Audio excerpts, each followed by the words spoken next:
Our next long lister is hiding not behind a curtain, but in suburban South London, somewhere amidst the rows of Victorian townhouses on these streets. Well, I would like to say that this building is a surprise, but it's more of a... This is House Within a House. It jumps out from its traditional neighbours with its 21st century close-cut roof, its clean angles and striking dove grey bricks, and extends deep into the back garden. It's home to Michelle and Dan. The ground floor has a playroom, a study, and a living room and kitchen diner. The first floor has 3 bedrooms, and the top floor has a master bedroom and 2 children's rooms. Hello. Hi. Nice place. Thanks very much. It's a fabulously kind of proud 21st century version of, like, one next door. Yeah. This was the house that was on the plot previously. Built in the 1950s, made of cheap materials, it stood out as an eyesore on the street. Michelle and Dan have done something both surprising and extraordinary with it. That is a surprise, and an eco-friendly way to build. They kept the old floor slab and ground floor walls, saving 12,000 bricks from landfill. Then they employed a timber frame to build an extra floor. The RIBA judges commended the addition of this thick, new, warm coat to the poorly insulated original house. Inside, they admired the exposed timber rafters in the kitchen, which combines elegance with indestructible practicality. Beautiful. And what a kitchen. Thank you. Despite 5 males, 6 including you, yeah, in the house, it all looks... Have you cleaned up especially? I mean... Maybe, a little bit. But it looks brand new. It looks great. Yeah. So, architectural masterpiece and skate park.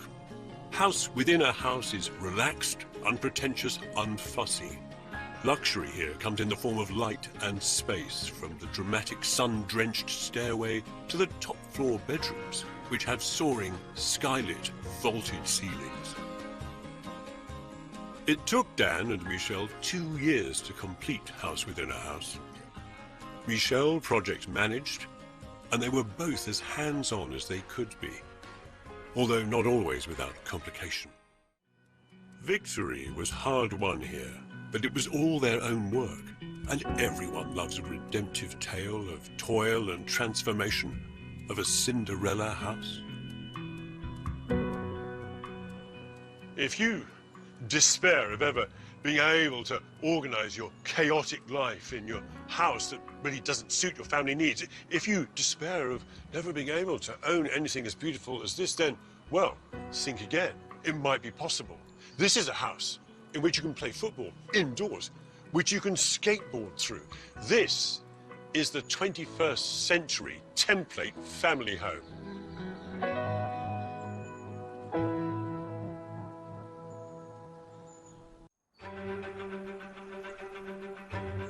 Damien Burrows is in Cumbria, where our next startling long lister was originally built to withstand enemy ambush.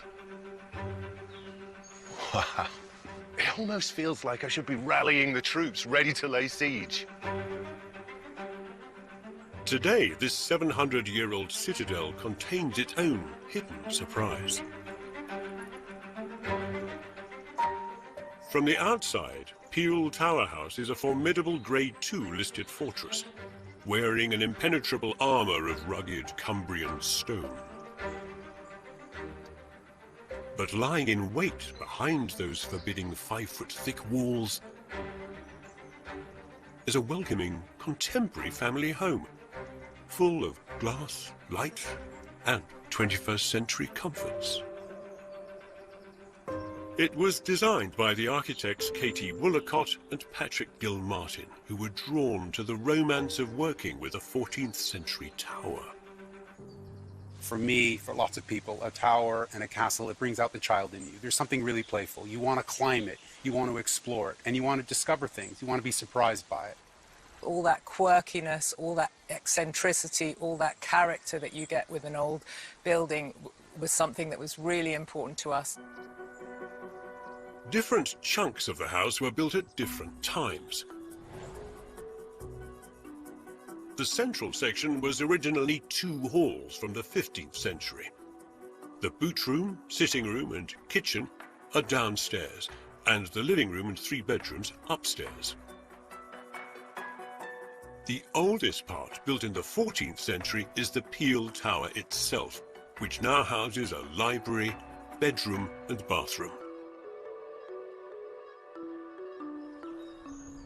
In medieval times, defensive Pele towers were constructed all along the border between England and Scotland. But 21st century architects don't get asked to work on them every day. Hey! Hi. How you doing? How you doing? Nice to meet you. So how do you make a dark, dank tower designed to repel into an inviting home? Like this.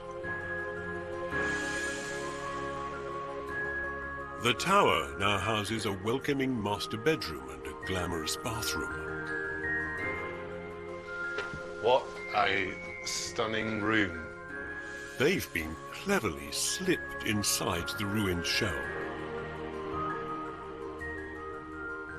Oh, oh, this is nice. This is very nice. I mean, you're just showing off now, aren't you, really? The RIBA judges commended Patrick and Katie for sensitively modernising the tower, while holding on to its character and history. Their masterstroke was keeping a respectful distance between the new rooms and the ancient walls. From outside, you'd never guess such decadence lay behind the unwelcoming arrow-slit windows.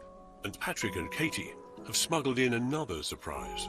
They've left a space between the old and new walls, so that one side of the tower becomes a giant light well to illuminate once gloomy rooms. The stitching together of ancient and modern is just as inventive elsewhere. There are sharp, clean, contemporary stairs and brightly painted timber panelling, none of which jar, thanks to Patrick and Katie's commitment to traditional materials and craftsmanship. So, in the kitchen, a 16th century oak ceiling has made friends with some exquisite handmade 21st century joinery. The detailing of the oak here is so impressive. This is just, you run your hand along it. The texture's beautiful. Yeah, it was built on site by our carpenter. He put the whole thing together. The timbers run right up through the floor. It took a long time. It took a lot of patience. I mean, the level of dedication just sings inside this house. Outside, a bit of tough love was needed. White concrete render had to be stripped off, and the entire roof was correctly reslated in a great Cumbrian tradition.